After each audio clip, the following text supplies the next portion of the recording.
अगर आपको ऐसी कहानियां पसंद हैं जो धीरे धीरे दिमाग में उतरती हैं और कहानी खत्म होने के बाद भी बहुत देर तक पीछा नहीं छोड़ती, तो हमारे चैनल को जरूर फॉलो कीजिए। यहाँ हर कहानी सिर्फ सुनाई नहीं जाती, महसूस कराई जाती है। आज रविवार था। कृष्णकांत जी किसी जरूरी काम से अपने पैतृक गांव गए हुए थे। घर में सन्नाटा था, लेकिन मधुमिता के दिल में अजीब सी बेचैनी। इसी अकेलेपन को काटने के लिए उसने अपनी बेस्ट फ्रेंड रीमा को गपशप के बहाने घर बुला लिया।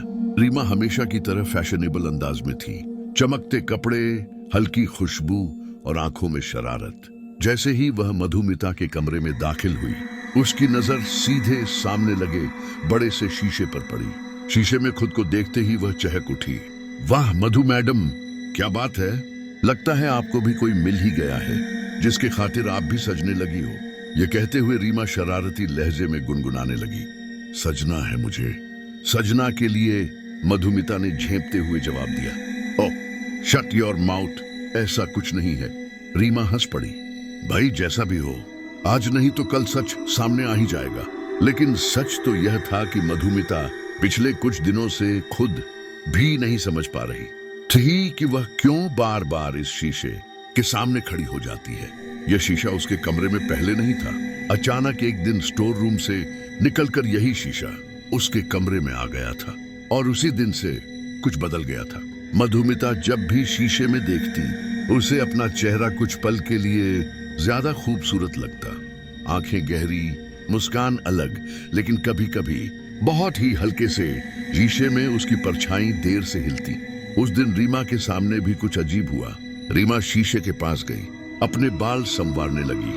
तभी वह अचानक चुप हो गई। माधु, उसकी आवाज कांप रही थी। क्या इस शीशे में कोई और भी दिख रहा है? क्या बकवास कर रही है? मधुमिता ने हंसने की कोशिश की, लेकिन जब वह खुद शीशे के सामने आई, उसकी रूह कांप उठी। शीशे में रीमा मुस्कुरा रही थी, लेकिन असली रीमा का चेहरा डर से सफेद था। अचानक कमरे की लाइट फड़फड़ाई, हवा ठंडी हो गई। शीशे से एक भारी सी आवाज उभरी, जो मुझे देखता है वो मेरा हो जाता है। रीमा चीख पड़ी और पीछे हटते हुए फिसल गई। शीशे में उसकी परछाई अब भी खड़ी थी, मुस्कुराते हुए।